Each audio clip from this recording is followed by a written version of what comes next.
Bonjour les humains, 10 avril 2024.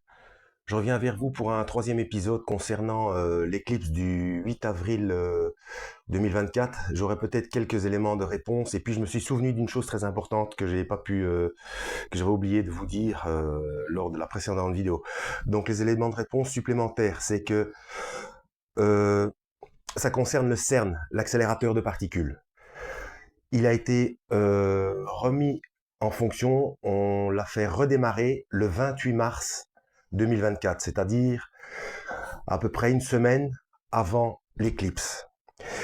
Parce qu'il l'avait arrêté pour maintenance hivernale, pour la maintenance hivernale, durant 17 semaines. 17. Donc ce fameux nombre important, un des nombres importants dans la Bible. Donc moi j'ai pas creusé la chose, hein, mais si vous voulez, vous pouvez regarder dans la Bible à quoi correspondent systématiquement, enfin ou souvent 17 semaines. Il y a peut-être une corrélation avec un repos quelconque ou quoi. Bref, ça c'est pour la première chose. La seconde chose que j'avais oublié de parler, c'est concernant Lucifer. Lucifer est, comme je vous avais expliqué, que des choses sont répétitives dans la Bible. Donc les eaux qui ont été, des eaux qui ont été séparées, etc. Euh, Lucifer, quand il a tenté Yeshua dans le désert. Donc quand vous lisez l'épisode, vous savez que à ce moment-là, Lucifer n'a menti en rien. De toute façon, avec Yeshua, c'est pas la peine d'essayer de mentir.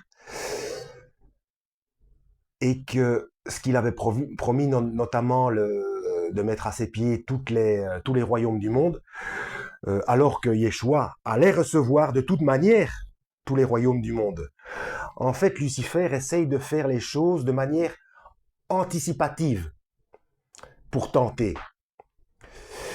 Donc, il propose les mêmes choses, mais de manière anticipative par rapport euh, au moment salvateur.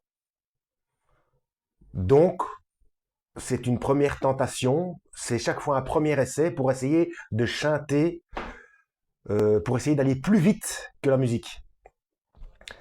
Donc peut-être cette histoire de première fois où on a la marque ce temps-ci et la seconde fois après à la fin du millénium et d'autres choses comme je vous avais expliqué. Hein. Donc ça ferait peut-être, selon ma réflexion, hein, donc à vérifier toujours, hein, mais selon ma propre réflexion, moi ça me paraît cohérent et que de ce fait on voit pas les choses de manière mondiale. Donc et cette anticipation euh, provoque chez les gens à qui c'est prévu un, un réveil, voilà, et une perte pour d'autres. Et enfin, de toute façon, tout se passe comme prévu. Hein. Voilà, je pense avoir fait le tour concernant l'éclipse. Je reviendrai vers vous si jamais je trouve d'autres trucs. Hein. Mais donc, voilà, l'accélérateur de particules à partir du 28 mars 2024, donc une semaine avant l'éclipse, et après avoir été arrêté pour la période hivernale pendant 17 semaines. Vous pouvez vérifier tout ça sur Internet, bien sûr. Hein. Voilà, que Dieu vous guide.